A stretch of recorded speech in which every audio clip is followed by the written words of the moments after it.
Welcome to Freedom of Thought, a podcast by Humanists International, with me, Leon Langdon. And me, Gary McClelland. Each week we'll be discussing news, research, policy developments and campaigns related to freedom of thought around the world. Let's introduce this week's guest. Rachel Laser is the President and CEO of Americans United for Separation of Church and State. A lawyer, advocate and strategist, Rachel is the first woman and non-Christian to lead the organisation in its nearly 80-year history. Rachel has dedicated her career to making society more inclusive, previously holding leadership roles at the National Women's Law Centre and the Religious Action Centre of Reform Judaism. Recently, she was also appointed to the US Commission on International Religious Freedom. She's a leading voice in the fight against Christian nationalism and a staunch defender of keeping religion and government separate. Rachel, welcome to Freedom of Thought. Thanks. So nice to be with you. As we mentioned, you're the first female and non-Christian leader of Americans United. As someone who was raised in the Jewish tradition, how does your personal background shape your understanding of church-state separation, and why was this the right cause for you? Like a lot of Jews in America, I feel a tremendous sense of gratitude to the country because it enabled my relatives who were in Eastern Europe to flee religious persecution and find a new home and even ultimately thrive in this country. It was, largely America's commitment to religious freedom that enabled my own family to do that. And I feel like I need to give it back.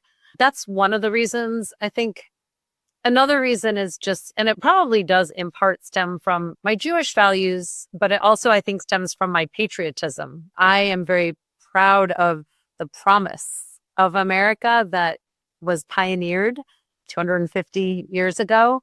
And I want to work hard to keep America a country that honors its commitment to freedom without favor and equality without exception. I think, I once gave a keynote for, I guess it was a baccalaureate address for Lehigh University here, which was a real honor. And I talked about the importance of living authentically and how that actually connects us to each other as human beings and enables everyone to bring their best and enables our society to thrive. And I think that church-state separation is behind everyone's freedom to live as their authentic selves and believe as they choose, which is a piece of that. So there's so many different angles that inspire me to be a proud leader of this organization. Thanks so much, Rachel. And I guess a personal thank you joining us. I've long listened, even before I was at Humanists International, long listened to podcasts that were sponsored by Americans United for Separation of Church and State. So to have you on the podcast feels quite full circle in that way. In speaking about Americans United, there used to be a heavy focus on fighting religious extremism, but I think it's fair to say under your leadership, there's been a bit of a shift towards focusing on what I think you call white Christian nationalism. Can you explain what that movement is and why it's the primary threat to both non-religious people and religious minorities in the US today? Sure. I don't think we're actually talking about different things. I think that a lot of religious extremism is led by those who want to perpetuate white and Christian power in America. I think actually that religious extremism pulls better. It sells better. We tested it, and I think one of the reasons that it pulls better is actually there are religious extremists who think that other people are religious extremists, namely Muslims, which is uncool and un-American to just put that label on a religion. I think all religions have extremists, in America, because of the power structures that have been in place for so long, more Christians and more white people have that power.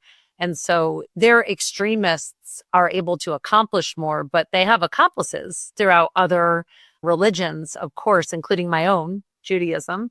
So we use these terms interchangeably, religious extremism and white Christian nationalism. They're those who, for the reasons that I just stated, push back against the label of white and Christian, because they say, well, it's not all white people and it's not all Christian people. And while that's right, I'll just come back to what I just said. The movement is largely about perpetuating white and Christian power in America. And in fact, some polling out of PRRI, Public Religion Research Institute, has showed that 83% of those who we identify through their polling as Christian nationalist adherents believe that America is established for, quote, European Christians, and that power and privilege should be perpetuated through our policies today. I think it's interesting you talk about allies and allies of the white Christian nationalists that you're talking about within, like you say, within Judaism. We also definitely, at Humanists International, it's something we see allies across borders. We see these, networks across Europe to the US and into Latin America and Africa, hugely heavily funded and all working towards that same project that you talk about. Yeah, absolutely. And I will say that Americans United for Separation of Church and State has our hands full with the domestic sphere. So we really do stick to that sphere just because our opponents have been out fundraising us for decades. They're operating to the tune of over $100 million annually. We're about a fifth of that. So, and we're besieged. So we don't even begin to step into the international issues. And of course, I do for USCIRF, the U.S. Commission for International Religious Freedom. This was our 2026 report. And it's, we'll talk about that maybe later. I mean, I think, what's significant, though, is that the U.S. Commission is sort of looking at international standards of religious freedom, not American law, when we report on violations of religious freedom and make policy recommendations. So I am, in this podcast, I should say that I'm sort of not wearing my official USCIRF hat because I'm talking about sort of American policy more. But absolutely, there are co-conspirators throughout. And, if you watch that docu-series or read the book about the family, you can see that there's been this very intentional effort to spread. I think, you see in the docu, right, the roots sort of spreading throughout the world. And I remember when I first watched that, I was really freaked out. I called Rabbi Saperstein, who's a big shot over here. He's actually a big shot internationally because, he was the ambassador at large for international religious freedom under Obama, and he's sort of a big deal in general. And I said to him, like, David, what are we going to do about all of this established religious extremism?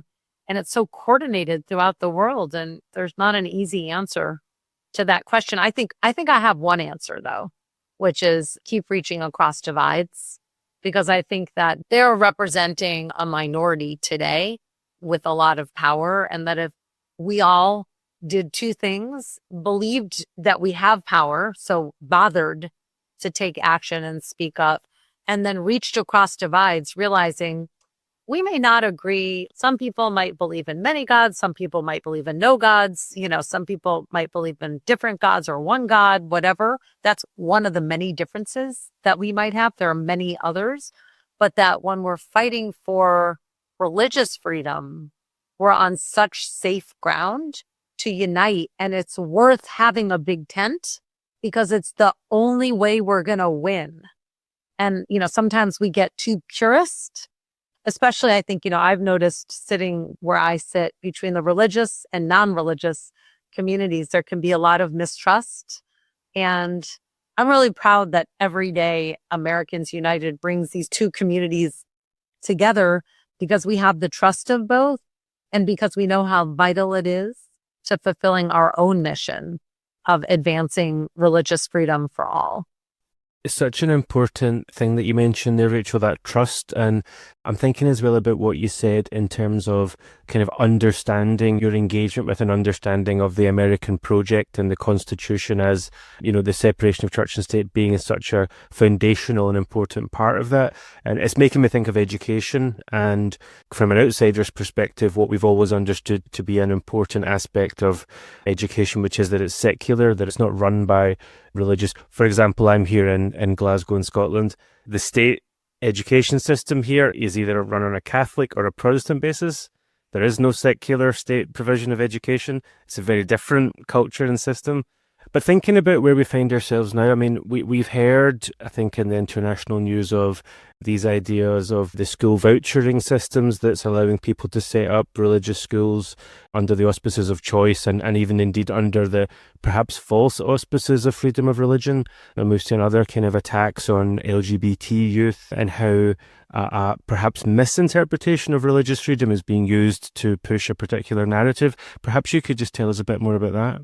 One thing that I was thinking of, I feel like on shaky ground to even opine on this, but my son who lives over there is always saying like, he's a big believer in church state separation, but he's like, but it's not that bad in England and we don't have it. Like, how do you deal with that? Or like, what do you have to say about that?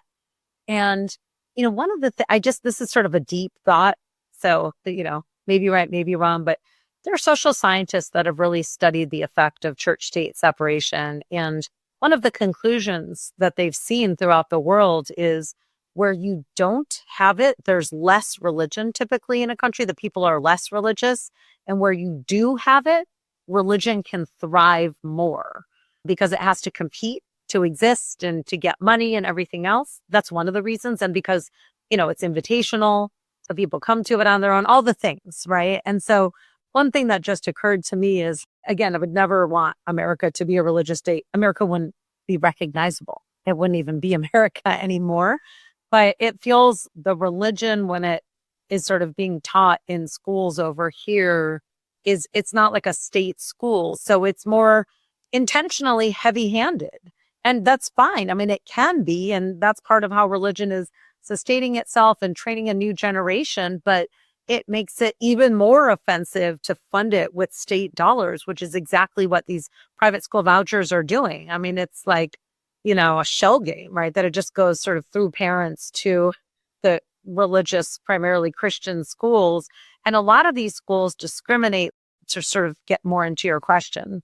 A lot of these schools discriminate against LGBTQ kids, against women, even against kids with disabilities, because they're not held to the same standards as public schools are, which is shameful that we would be funding this with state dollars. And over 30 states and the District of Columbia already have programs. And now we have our first ever national program, which is being funded to the tune of billions of dollars. So we're really proud that we just worked with members of Congress to introduce a bill to keep public funds out of private schools. And that's sort of, a way to undo this new federal national voucher program. But it's extremely problematic. For what it's worth, I think talking about the comparison between states, like governments or nation states, that have high religiosity versus poor state church separation. Like I'm from Ireland, where I think something like 88% of primary schools or something like that, that's the equivalent of an elementary school, are Catholic. And it's also a rapidly secularizing nation because the Catholic Church has had, so much influence and wielded it in ways that people aren't happy with. And so you see popular referendums in favor of same-sex marriage, in favor of reproductive rights and abortion. And I think that's, a counterexample to the US in that way. But I think that could be a good jumping off point as well for exactly all the things you mentioned there, that church-state separation is sort of the bedrock of all these other things. As a start, it's the bedrock for stopping violence, right? I mean, Ireland, it's like, there you go. And, over here, like our founders were aware of all of the crusades and all of the wars. And even in America, on the territory in the early days, there were a lot of uprisings and Bible riots in Philadelphia and all sorts of things. And what's sort of almost hard to believe, especially for a religious minority like me, is that the Christian wars are coming back in America. And it's still pretty subtle, but it's really coming. Like I predict that this is going to come out of this period. So just as an example, so every day, I should say, just to back up, Americans United for Separation of Church and State brings together religious and non-religious Americans. And we fight a lot in the courts, but also in Congress, across the state legislatures, and just generally in the public square for everyone's freedom to believe as they choose, so long as they don't harm others. So one of our cases, just to come back to that, was on behalf of a Catholic woman in Simpsonville, South Carolina, which is more Protestant than Catholic, who went to her local taxpayer-funded foster care agency because she has like a big heart and wanted to work with foster kids. I love this woman. She homeschools her special needs kids, and she's fun and wonderful. And so she wants to work with these foster kids, and she's turned away after going through a rigorous application process because she's Catholic and not evangelical Protestant. Like, she goes through it all, and at the very end, they're like, "And what's the name of your church?" And she's like, "Well, my parish is X." And they're like, "Oh, sorry." And so the best part of that case was her name, Amy Madonna. So the lawsuit was called Madonna versus HHS. It was amazing.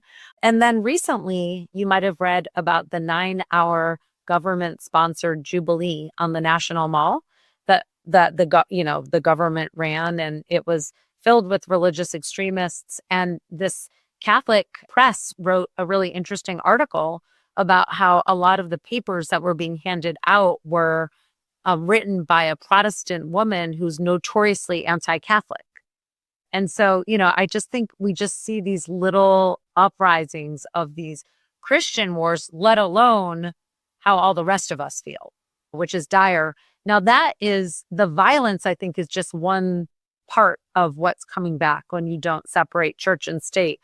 The attacks on the LGBTQ community are painful and devastating. And I think it's a real backlash after so much progress that we've been making in recent years in this country, the advent of marriage equality and the sort of cultural acceptance of trans and gender non-binary people and, their permission to serve in the military. And now all of that is being undone, from like restricting access to gender affirming care to forcing transgender service members out of the military. And I think that there are really vivid examples. I actually have right here this report purporting to find, quote, anti-Christian bias that came out of, the Anti-Christian Bias Task Force, this April 2026 report. And the Trump administration made clear that support for transgender rights conflicts with its version of Christianity. And I also want to just emphasize that its version, because every day we work with Christians who don't believe this version of Christianity. But so one key finding, I just want to give an example from this report. One key finding of the Anti-Christian Bias Task Force was that President Biden had acknowledged Transgender Visibility Day, okay, which is recognized each year on March 31st. And he recognized it in a year where that happened to fall on the same day as Easter. And that was, according to the Anti-Christian Bias report, an example of anti-Christian bias. In other words, supporting LGBTQ equality on a day of the year when it always falls, when Easter changes, as we know. It's one piece of this white Christian nationalism that we're talking about. So is taking away DEI programs and DEI, I should say diversity, equity, and inclusion funding from the government. So is Secretary Pete Hegseth of the Department of Defense stepping in to interfere with the promotion of Black and female one-star generals. So is the Department of Defense not just hosting monthly prayer services, which in and of itself is extremely problematic, but inviting Pastor Doug Wilson to sermonize at them, who believes that the 19th Amendment, which gives women the right to vote in America, was, quote, a bad idea. I think what a lot of people need to wake up to, especially kind of in a newer generation, like I think the older generation was really into church state separation over here. And like they loved the founding fathers, and President Kennedy had to like give his church state bona fides to a group of like Protestant Houston pastors. And like there's all this history, right? That was like before me. Then there's my generation, Gen X, which is like just what we just are checked out of everything, right? Like that's our reputation, apathetic, just like we don't really care about anything. I think we learned about church state separation in school, but we just took everything for granted. Like, okay, well, yeah, like that's part of our country. And then I think the newer generation, take like Gen Z or Gen Alpha, they are seeing what it looks like not to have church state separation. They're living this connection. Do you believe in the right to read and learn, that your public libraries will have books on the shelves that you can access? Do you believe that religious extremists should be able to sue like this Mahmoud case and ultimately control public schools reading agenda and like removing books with LGBTQ characters, because ultimately that's the goal of these religious extremists, right? Not just for certain parents to opt out, but to just have the public school just say, okay, we're just taking that out of the reading curriculum because it's too hard. Do you believe in reproductive freedom? Do you believe in everyone's freedom to make decisions about their own bodies according to their own belief systems? And they're like, I'm actually doing this thing called Story Fest around the country, where I'm telling a story, which is super fun, by the way, about our lawsuit that we brought on behalf of 14 clergy who challenged Missouri's abortion ban. They sued the state of Missouri in a church. We announced the lawsuit for being too religious, a seeming contradiction, but no, right? Because they agree. They agree with humanists and the non-religious, and they're Christian and Jewish, and they're actually Unitarian Universalist as well. But they agree that like this is unacceptable. This is a violation of religious freedom and of our faith's belief in abortion rights. So there's so many interconnected rights. Yeah. This question's coming up in my head, Rachel, as you're speaking, and maybe it's a bit of an odd question, but we've talked about the motivation which brings together your coalition is the motivation, as far as I can see it, to protect choice, freedom, dignity, the individual's right to kind of forge their own path, be that religious, non-religious, etc. Why do people oppose that? What is motivating your enemies, do you think?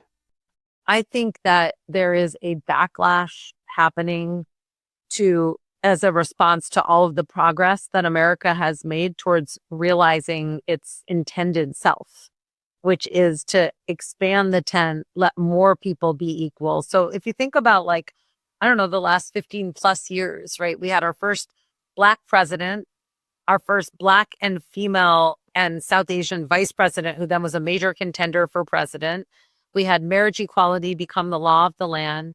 We've seen massive changing demographics around like a growing number of nuns, Nones, right? Non-religious people in this country, and a major decline in Christians. As you may know, in America, white Christians stopped being a majority. Do you know what year that was? It was in 2014. So that was a while ago, and that's a huge change for America. We're going to be majority Black and brown and by 2046 or something. So I think, we have the Me Too movement too, so I think women's rights comes into this as well. Major progress on Black Lives Matter, LGBTQ equality, all this comes together and I think inspires like a massive backlash by those who want to cling to the power that they've had in this country and who are afraid and fearful. That's why I think it's happening. I think I'm just struck by the magnitude of the amount you're doing. And then as you mentioned, as well as that, you've got this other hat as a USERF commissioner. How do you think, not to delve too much into that, but obviously my job is the international, so I'm always going to, have an interest in that. But how do you think those things are related, that backlash that you talk about? The US is a cultural hegemon around the world, or at least has been. Do you think that's sort of tied in? What makes news in the US makes news everywhere. Like what is it that you think sort of links this international to the domestic that you're working on day to day? And again, I'm saying this in my personal capacity here, but I think there's an adjustment, like a moving of the norms happening. So I think America has been this role model to the world, in many ways. I mean, church-state separation was an American original, which is pretty cool, right? An Enlightenment idea and also a Christian idea. Roger Williams and separating the wilderness of the world from the garden of the church, that happened. That was said in the 1600s. And anyway, so it's this innovative, radical idea in this country that has inspired the rest of the world to do better in many regards. And now you see this decline in that commitment here. And, and that's coming through as well, in some of our foreign policy. You see this major reduction in the numbers of refugees that are being permitted to come into this country. What is it? From 120-ish thousand to 7,500 in preference for Afrikaners. We're seeing major reductions in the ways that we're supporting certain religions, in particular, say Muslims coming from Burma. who now no longer are able to get into this country, because they're no longer able to access temporary protected status. And then the travel bans, and if you look at the countries where we've implemented these travel bans, they tend to be majority Muslim countries and also majority Black countries, many of them, or brown. So, it's hard to miss those realities and to speculate on there being some strong connections in what's going on. I think thinking about the position of the US in the world is an interesting one. For example, Rachel, I don't know if you know that this year Humanists International was supposed to have its annual World Humanist Congress in Washington, D.C. It was all booked, ready to go. And as a result of many of the policies which you've just mentioned, it was unsafe to proceed. So we had to relocate the Congress, which will now take place in Ottawa, which we're very happy to be in Ottawa. But, Humanists International was founded in the United States 75 years ago to do this important work. The US has played such a pivotal and important role at the United Nations. And one of the interesting things that I've sort of noticed is that we noticed under the first Trump administration that, notwithstanding the many challenges which you highlight in the domestic sphere, that internationally the position of the US State Department and foreign policy with regards to freedom of religion or belief was very consistent and stayed very strong in favour of separation of church and state, freedom of expression, freedom of belief, and so on. Obviously, that's very much in a different place now. Some of the statements we've seen from the State Department are really quite wild and undiplomatic. Maybe thinking more in terms of your role as a USERF commissioner, do you worry about the long-term impact that this pivot of US kind of foreign projection on the issue of freedom of religion or belief will have? Yeah, absolutely. It's been devastating to see, the reduction of U.S. aid and all of those programs. And I think it's one of a piece, right, of what we're seeing in this country. And again, I'm just saying this wearing my personal hat, but I really do. I worry about it a lot. And I also think that we can take it back. I actually think that we in America have the DNA of this country and the power of the majority of people on our side. So, I'm not mitigating how much it will take to undo a lot of what we're seeing right now. But I really do believe that it is more anomalous than it is in any regard American. Thanks, Rachel. I guess just as we're coming to a close, with all the challenges we've discussed, from the Supreme Court cases to the state level challenges and legislation to the prayer breakfasts and everything else happening, what gives you hope right now? And, what hope can you give our listeners, and how can our listeners support and be, aware of what Americans United is doing? Yeah, well, thank you for that question. I'm a person who I concentrate on hope. And I sort of live by that. There's so many ways that I sustain myself. So one thing is everyone has to take care of themselves and bring joy into their lives. And, for me, I'm a yoga instructor on the side, and I love that. And it helps me keep going. And I think it's because yoga is another form of being in community with people. And, like you breathe together in community. It can be a religious community. My rabbi once pointed out that, when I joined this conservative, not politically conservative, but this conservative synagogue, and then because my husband is a British Jew, so they all grew up a little bit more religious anyway. So I joined this conservative synagogue, and I went to the rabbi, and I was like, I can't figure out all this Hebrew. It's a lot. And he said, you don't have to, just kind of hum along and breathe with the congregation, because honestly, that's what prayer is. And I love that definition of prayer because I think it translates in a non-religious context too. So I guess what gives me hope is connecting with other people and the uniting that I see Americans United doing every single day, and the capacity for uniting, and even across far divides. I visited Dayton, Tennessee, which was home to the Scopes monkey trial over here, where they're trying to teach Darwinism and all that. It's a very conservative place still. But even there, a lot of the parents there that I spoke to said, we don't want the Bible taught in schools. That's for parents. That's not for school teachers to do. So I think there's so much capacity I think courage is courageous. And I think if we stick to our core beliefs here and preach them in our own ways that we will continue to ignite a movement, because it's a movement of acceptance. It's a movement of love. It's a movement of respect and allowing everybody to thrive as their best selves and be respectful to each other. So that's how I would say. And I would also just say, if I may, that we would love folks to consider joining Americans United. They can do that at au.org. I will say also that we run a super fun conference every year called the Summit for Religious Freedom. It has influencers that are really trendy and cool. It has like half religious and half non-religious people. It has a training institute. And you will find yourself sharing an elevator with people who are Black Christians from the South and white Republican atheists and Wiccans and people from all over the map, really. And it's fun. And maybe people would like to come. And that's just one example of what we'll tune you into if you join us. I think we should go, Leon. I don't know if foreigners are welcomed. Sounds lovely. Foreigners are very, very welcomed. It'd be really fun. And I think there's like a lot of fun exchanges that could happen. But everyone take care of yourselves. And I just want to say I'm very happy to partner with Humanists every day.